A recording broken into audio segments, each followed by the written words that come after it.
संगीतमय गधा। बहुत समय पहले की बात है। किसी गांव में एक धोबी रहा करता था।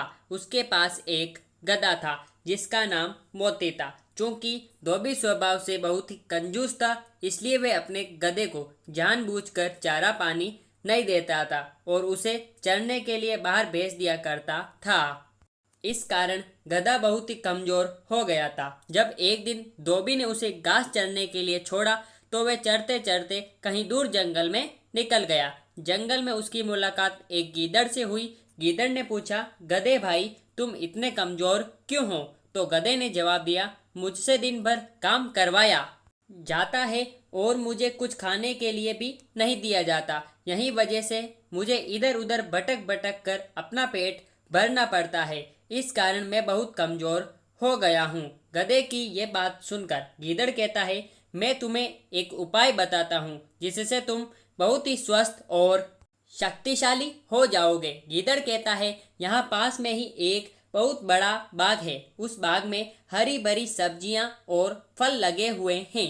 मैंने उस बाग में जाने का एक खुफिया रास्ता बना रखा है जिससे मैं रोज रात को जाकर बाग में हरी भरी सब्जियां और फल खाता हूँ। यही वजह है कि मैं एकदम तंदुरुस्त हूँ। गीदड़ की बात सुनते ही गधा उसके साथ हो लेता है। फिर गिद्दड़ और गधा दोनों ही साथ मिलकर बाग की ओर चल देते हैं। बाग में पहुंचकर गधे की आंखें चमक उठती है। इतने सारे फल और सब्जियां देखकर गधा अपने आप को रोक नहीं पाता और बिना देर किए वे अपनी भूख मिटाने के लिए रसीले फल और सब्जियों का आनंद लेने लगता है। गिद्दड़ और गधा जी भर के खाने के बाद उसी बाग में सो जाते हैं। अगले दिन सूरज निकलने से पहले गीदड़ उठ जाता है और फौरन बाग से निकलने को कहता है। गधा बिना सवाल किए गीदड़ की बात मान लेता है और दोनों वहां से रवाना हो जाते हैं। फिर वो दोनों रोज मिलते हैं और इसी तरह बाग में जाकर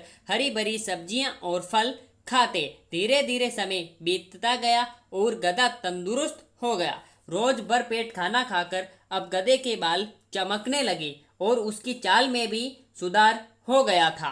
एक दिन गधा खूब खाकर मस्त हो गया और जमीन पर लौटने लगा। तभी गीदड़ ने पूछा, गधे भाई, तुम्हारी तबीयत तो ठीक है ने?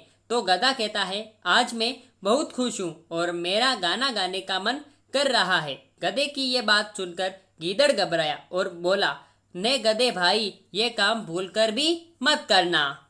भूलो मत, हम चोरी कर रहे हैं। कहीं बाग के मालिक ने तुम्हारा बेसुरा गाना सुन लिया और यहाँ आ गया तो बड़ी मुसीबत हो जाएगी। भाई, इस गाने वाने के चक्कर में मत पड़ो। गीदड़ की ये बात सुनकर गधा बोला, तुम क्या जानो गाने के बारे में? हम गधे तो खानदानी गायक हैं।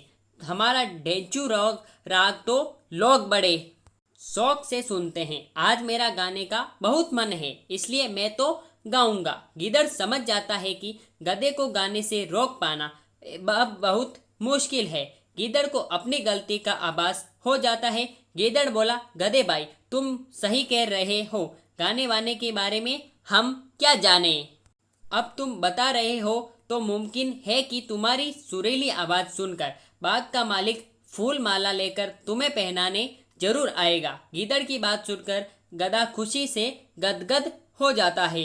गधा कहता है, ठीक है, फिर मैं अपना गाना शुरू करता हूँ। तभी गीदड़ कहता है, मैं तुम्हें फूल माला पहना सकूं, इसलिए तुम अपना गाना मेरे जाने के 15 मिनट बाद शुरू करना। इससे मैं तुम्हारा गाना खत्म होने से पहले यहाँ वापस आ जाऊंगा। गीदड़ की ये बात सुनकर गधा और भी ज्यादा फूला नहीं समाता है और कहता है, जाओ भाई गीदड़, मेरे सम्मान के लिए फूल माला लेकर आओ। मैं तुम्हारे जाने के 15 मिनट बाद ही गाना शुरू करूंगा। गधे के इतना कहते ही गीदड़ वहां से 9-2-11 हो जाता है। गीदड़ के जाने के बाद गधा अपना गाना शुरू करता है। गधे की आवाज सुनते ही बाग का मालिक लाठी लेकर वहां पहुंच जाता है। वहां गधे को देख बाग का मालिक कहता है कि अब समझ आया कि तू ही है जो मेरे बाग को रोज चर के चला जाता है। आज मैं तुझे नहीं छोड़ूंगा। इतना कहते ही बाग का मालिक लाठी से गधे को खूब जमकर पिटाई करता है। बाग मालिक की पिटाई से गधा अधमरा हो जाता है और बेहोश होकर जमीन पर गिर जाता है।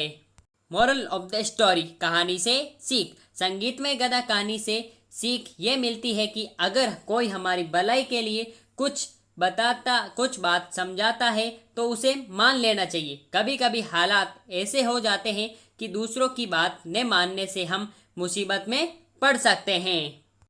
तो मेरे प्यारे भाइयों और बहनों, आपको आज की हमारी कहानी आपको कैसी लगी आप हमें नीचे कमेंट बॉक्स में बता सकते हैं। साथ ही साथ ऐसी ही धमाकेदार एंड मज़ेदार मोरल स्टोरीज के लिए आप हमारे चैनल को सब्सक्राइब करके बेल आइकन जरूर प्रेस करें ताकि हमारी ऐसी वीडियोस की सब नोटिफिकेशन सबसे पहले आप तक पहुंच सके जैसे हम उस वीडियो को अपलोड करें। फिर मिलेंगे ऐसी धमाकेदार स्टोरी के साथ, तब तक के लिए गुड बाय। जय हिंद, जय भारत। Thanks for watching.